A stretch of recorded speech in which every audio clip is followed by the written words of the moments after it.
annahu bata lailatan 'inda Maimunata zaujin Nabi sallallahu alaihi wasallam. Satu kali Ibnu Abbas radhiyallahu taala anhuma pernah menginap di rumahnya istri Nabi sallallahu alaihi wasallam, yaitu Sayyidah Maimunah. Tadi yang saya kisahkan. Ya, ini di Al-Bukhari, antum nanti bisa cek. Wa hiya khalatuhu, itu adalah bibinya dari garis ibunya. Dia ada khalah, ada ammah. Paman, bibi. Paman itu ammun, ada khalun. Kalau ammun itu paman dari garis bapak. Kalau khalun, paman dari garis ibu. Ammatun, bibi dari garis ayah. Khalatun, bibi dari garis ibu. Ini penting saya sampaikan karena nanti kalau bicara mahram, ya termasuk di An-Nisa nanti ayat 23-nya dan seterusnya, nanti akan disebutkan khalah, khalah, khalah, am dan seterusnya. Antum bisa bedakan nanti. Kalau sebutkan khalah berarti bibi dari garis ibu. Kalau ammah, ya itu berarti bibi dari garis ayah. Ya. Teruskan. Fattaja'at fi ardil wasadati wattaja'a Rasulullah fattaja'tu fi ardil wasadati wattaja'a Rasulullah sallallahu alaihi wasallam wa ahlu fi tuliha. Fanama Rasulullah sallallahu alaihi wasallam hatta idza intasafa al-lailu aw qablahu biqalil aw ba'dahu biqalil. Maka ketika menginap di rumahnya itu, Nabi sallallahu alaihi wasallam sudah masuk ke ruangannya bersama istri dan keluarga beliau, maksudnya istrinya, kemudian istirahat. Maka saya pun beristirahat, ya, kemudian di tempat atau di kediaman Sayyidah Maimunah radhiyallahu taala anha.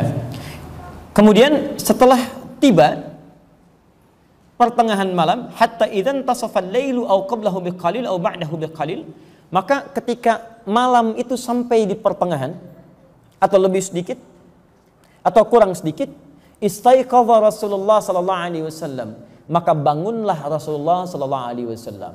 Perhatikan baik-baik. Saya mau tanya, dari hadis ini Nabi bangunnya, lihat baik-baik, subuh atau pagi?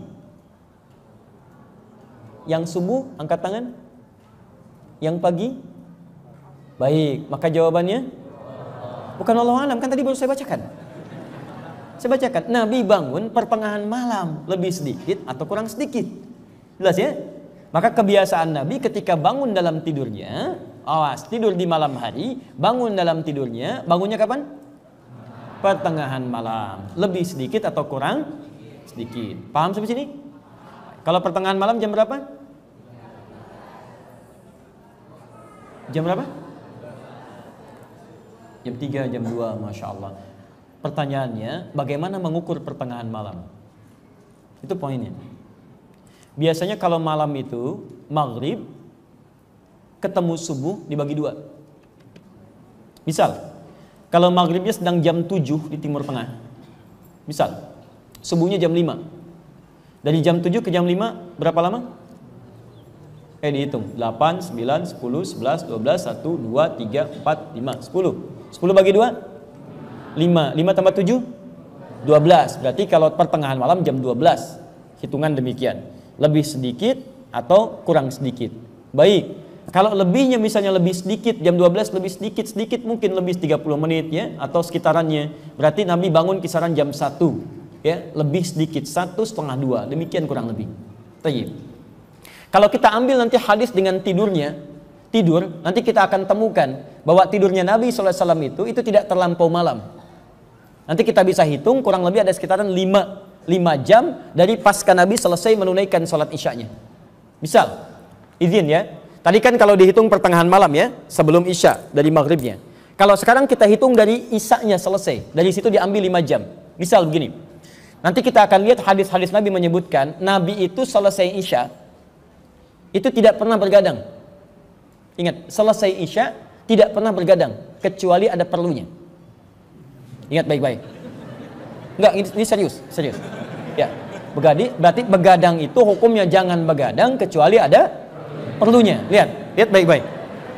Nanti kita lihat hadisnya, ada hadisnya. Sudah. Ini saya serius ya. Baik. Nabi itu kapan beliau begadang? Ketika ada persoalan yang harus diselesaikan. Ya, dengan sahabat beliau diskusi, ini hukumnya ini. Ada kejadian begini. Tapi kalau tidak ada yang demikian, maka selesai isya kembali pada keluarganya, diskusi sebentar dengan istrinya, mengevaluasi kehidupannya, setelah itu tidurlah beliau bersama keluarganya. Kalau isya selesai misal jam 8, beliau diskusi taruhlah setengah jam dengan zikirnya misalnya jam 9, taruhlah jam 9 kurang seperempat, 9 tambah 5 berapa? Baik 14 ambil di jam 2. Maka bangunlah kisaran jam 2 Rasulullah SAW. Kalau hitungan jam kita sekarang. Lebih sedikit, mungkin tambah sedikit setengah jaman, sekitar setengah 3. Jelas ya? Maka antara jam 2, setengah 3. Berarti kita bisa simpulkan terlepas dari jamnya. Mau jam 1 bangunnya, mau jam 2 bangunnya, mau jam 3 bangunnya. Kesimpulan paling gampangnya, Nabi tidak pernah bangun subuh. Dalam kebiasaan normalnya. Ingat, dalam kebiasaan normalnya. Catat kalimat dalam kebiasaan normal ini. Karena nanti ada kegiatan beliau ketika sedang berjalan safar. Pernah nanti beliau ingatkan kepada Bilal supaya beliau berjaga. Jaga supaya subuh nggak kesiangan. Tiba-tiba kata Bilal, tenang ya Rasulullah, saya bisa berjaga dan kita bisa bangun sebelum subuh. Kata Nabi, tetap kamu jaga. Kata Bilal, saya tidur ya Rasulullah, saya bangun sebelum subuh. Tiba-tiba ketika bangun, semua bangun, matahari sudah mulai menyinari kepala masing-masing. Kesiangan. Maka bangunlah Nabi SAW mengatakan, wailak ya Bilal, celaka kamu Bilal. Katanya mau jaga, sekarang kesiangan. Taib. Maka Nabi perintahkan, jangan ulangi seperti itu lagi, bermohon kepada Allah dengan baik. Nabi perintahkan semua berwudu, kemudian setelah itu Bilal adzan, kemudian menunaikan salat sunnah 2 rakaat, setelah itu iqamat dan menunaikan salat subuhnya. Ya, kenapa Nabi kemudian ditetapkan oleh Allah bangun melewati masa yang telah ditetapkan dari subuhnya? Lihat, mudah bagi Allah membangunkan Nabi sebelum subuh dan mengerjakan salatnya. Para ulama hadis mengatakan kenapa dibiarkan ditetapkan oleh Allah bangun seakan-akan kesiangan untuk memberikan sumber hukum kepada umatnya di masa depan yang mengalami peristiwa serupa. Sebab kalau tidak ada kejadian demikian, mustahil umatnya bisa mendapatkan bagian dari tuntunan hukumnya. Tapi ini bukan dijadikan alasan bahwa Anda boleh bangun kesiangan. Jelas ya? Kenapa kesiangan? Sunnah Nabi. Masya Allah. Oh, hati-hati. Jelas ya?